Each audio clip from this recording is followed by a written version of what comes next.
الله الرحمن الرحیم. السلام علیکم مینوالو، امید لرم چې تاسو په ښه یئ. ما نن ستاسو لپاره یو داسې ویډیو راوړې ده. کوم خلک چې په بله ژبه نه پوهېږي، په انګریزۍ، په عربۍ، داسې وغیره چې کومې ژبې دي که نه، یا که صرف خپله ژبه ولوردي، که هغه پښتو ده که اردو ده، باقي په بله ژبه یو هم نه پوهېږي، نو دا ویډیو خاص کر صرف د هغه کسانو لپاره او هغه کسان یې مه ګورئ کوم چې وایي موږ پوهېږو یا موږ ته چل مه ښایه یا داسې هغسې، نو هغوی مه ګورئ. زما هغوی ته هېڅ ضرورت نشته. ځئ چې د بل څه وګورئ. صرف د هغه کسانو لپاره دا ویډیو، کوم کسان چې دا غواړي چې موږ هر یوه ژبه په خپله ژبه کې ووینو، مطلب په بله ژبه نه پوهېږي، دا ویډیو صرف او صرف د هغه کسانو لپاره ده. نو راځئ ویډیو راسره تر پایه.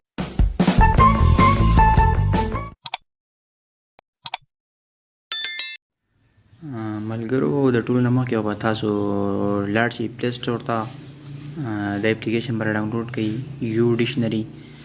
دا د ما خو ځان ته الریډي لیکل ده، دا به تاسو ووهئ خپل سرچ کې، دا یو ډکشنري به ووهئ او دا به تاسو ته راشي. پهله خو ما ته اپډیټ هم راغلی، ما اپډیټ کړی نه دی، شاید تاسو به انسټال کړئ. چې دا انسټال کړو تاسو، بیا به د هغې نه وروستو تاسو راشئ خپل سکرین ته او دلته به دا اپلیکیشن تاسو راوړوئ. دا یو ډکشنري ما ډاونلوډ کړې ده، دا به ووهئ.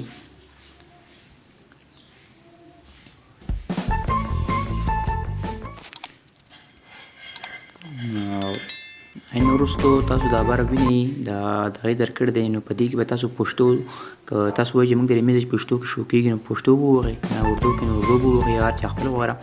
ما پکې فلحال دا پښتو والې ده، نو تاسو په دې کې چې کومه ژبه سلیکټ کوئ هغه به ووهئ او دلته به یې سلیکټ کړئ. هغې نه وروستو به تاسو راشئ دا باره خپل موبایل غاړې ته به راشئ او د هغې نه وروستو به تاسو راشئ سیټینګ ته. سیټینګ کې د ټولو نه بره چې کوم دغه دی دا به ووهئ او دې کې به ملګرو تاسو دا دویم نمبر باندې چې کوم یور نیټیوي لینګویج دا به تاسو ځای کوئ. دا دې کې به تاسو کوم یو زبان تاسو وایئ چې موږ د هر یو سیمس یا هر یو دغه هغې ژبې ته واړوي، نو خپلې ژبې ته به یې واړوئ، که اردو ته واړوئ که پښتو ته. ما خپل لرې پښتو تړلی نو د هغې نه وروستو به تاسو بیا دا بره چې کوم اپشن تاسو ته راځي دا به آن کړئ.